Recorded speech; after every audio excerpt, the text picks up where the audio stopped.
Assalamu alaikum wa rahmatullahi wa barakatuh. Welcome back to my channel. I'm Sundus and I hope you're all doing great. Today, I want to talk about how to achieve a successful hijrah. Some key point that helped me to handle my hijrah better and to enjoy my hijrah a little bit better. So I'll share these key points with you and I hope they'll be helpful as well. So before we jump into it, I'd like to talk about the by default point. So, meaning what? What I mean by that is, first of all, before anything, what should you do? You would, first of all, have tawakkul ala Allah. You have to have tawakkul, and you would have to have your intentions right. So, you know, you want to make hijrah, but what kind of hijrah are you making? Is it hijrah for a woman? Or is it hijrah for money? Or is it hijrah for Allah? I.e. what we're trying to do, inshaallah. So you need to have your correct intention.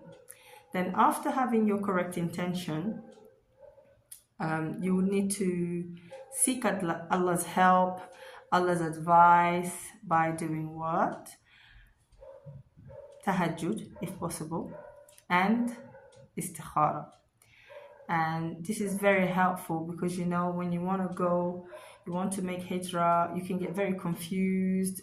You can have so many things just bombarding in your head. Should you not? Is it not? Or so many questions can come about. So if you seek Allah's help, then it will really make your life easier.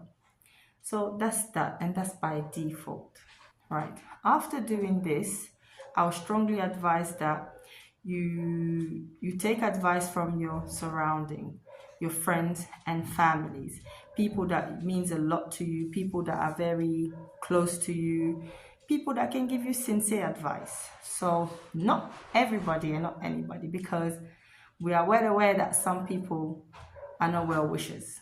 You know, some can be jealous, some can be envious. You know, that's just how it is. So after doing this, I would say you need to have a plan. And your plan needs to include where you're going, why you're going, where you're going to stay, all the nitty-gritty, and what's your goal, what do you want to achieve when you're going there. So every time you want to remind yourself, you'll be able to look at your plan, look what you want, look at your goal, look at what you want to achieve, and it will settle you inside. So the next point I'd like to say, after having a plan, is definitely what? Money. Even though I don't think money is so on top, because you can have a little and you can still make it, because at the end of the day, Allah is our Razaq. We all know that. And like the Quran says, Allah will provide for you from where you don't even know. And once you make hijrah, you will testify to that. Another thing that we need to remember is when you make hijrah, you've left something for something, inshallah, better, right? So when it comes to money, if you wanted that luxury and you wanted all those beautiful and no hardship and everything else, you can stay where you were.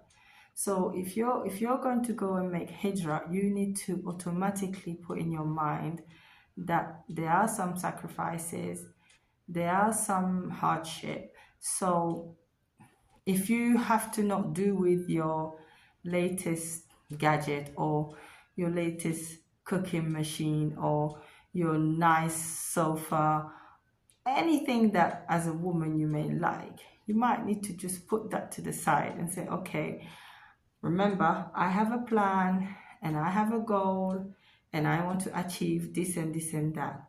I want my children to be huffaz. I want myself to learn Arabic. And if it means that I have to do with less disposable income, then it's going to have to be that. So you have to be able to to not always have everything you want, and you have to be able to just give in. You know, like I said in my first video, I was living on £500, and it's not like we had anything. There's no benefit, there's no anything. We just have £500, and crazy as we were, I think I was a bit hoo-hoo. Let's just go and try, 9 months is nothing, and what's the problem? And we did, but subhanallah, that 500 is like, it was a million then, you understand? And there's a lot of blessing that came behind it, So don't be scared, I see a lot of sisters email, oh, I don't have this, I don't have that. Don't put your mind so much on, I don't have enough money. I don't know what to do if I don't have this, if I don't have that. Just say to yourself, don't stress about it actually. Just say to yourself, I'm going to test something different. Don't put in your mind, oh, I'll have to stay, I'll have to do this, I'll have to do that. Just say to yourself, I'm going away, I'm going to try something, inshallah it works out, and your mind will feel free. Then you wouldn't have to stress about it. And that's how I did it, and alhamdulillah. But if you're going to constantly think, oh, I'm going to make Hijrah, do I have enough of this, do I have enough of that, and you want to bring the whole of London in Egypt, or you want to bring the whole of America in Egypt, no, you can't. You have to know that you have to do without. Yes, so that brings us into the key point in this little message: patience. Yes, you have to have patience. I always say this: you have to have patience, and you can never mention patience without perseverance and what? Tolerance. If you're not patient, you're not going to be able to make it. Patience, if you know you're not patient, then like the hadith teaches us, pretend to have it, and it works. Pretend to be patient, pretend to have tolerance, because when you're going into a new country, everything is different. So you have to be able to tolerate the new culture that you are in. You have to be able to tolerate the behavior of the people, your new environment. Everything is so different. So you have to give yourself a break. You have to give yourself a chance, and you just shouldn't stress. Just take things easy. Don't be so in a rush, and don't be comparing all the time. I see that a lot. Like, yes, but there we're doing this, and here they're doing that. You are not there. You are here, and this is where you need to adapt. You need to adapt yourself. You need to understand that you are in a new place.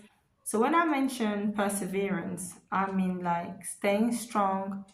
Don't feel like you failed. Don't let yourself down. You will encounter obstacles. You may encounter more, you may encounter less. You might have very, very hard obstacles, and you might have some mild ones, but whatever it is, break those walls. Stay firm, stay focused. Remember your plan, your goal, and what you want to achieve, and it will settle you down. Really, it will settle you, calm you down, because when you're facing things that you're not used to, you're like, oh, but then when you remember these steps, then it will just calm you down. And maybe after 6 years, 7 years, you can start breaking some real walls and doors. Oh, don't do that, but be patient. So when you finally achieve your goal, you'll be so happy. You'll be rejoice. You'll be very happy that, oh yes, my child has finished Quran. Oh, I've managed to finish 2 books of Arabic. You'll be very happy, and it pays off. So it's a very satisfying feeling. Now I want to talk about after achieving your goal. You've achieved your goal. Your children have memorized.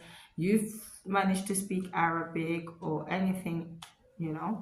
So after doing that, you can you can feel like, okay, what next? Maybe you've benefited and you feel like you're stagnating, or you feel like your children are grown and they need a bit of something else. What can I do? And this is where I say you have a second step.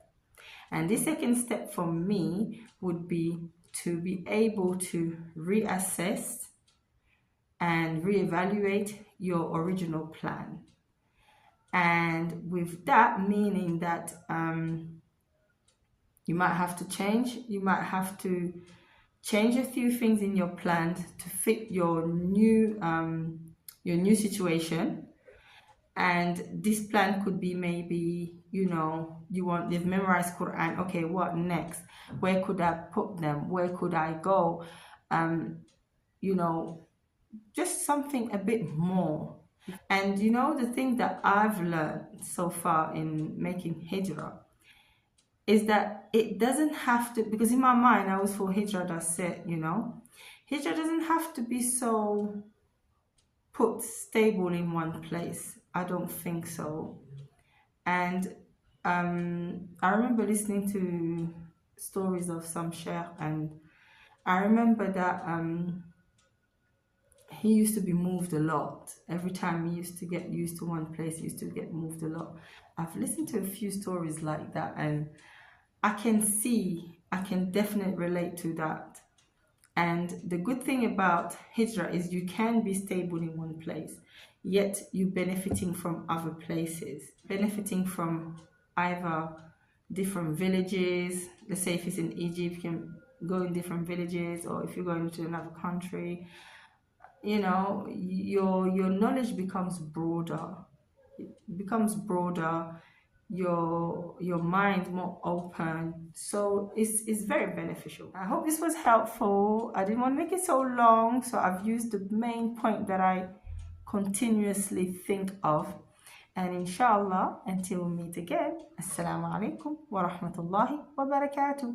Bye.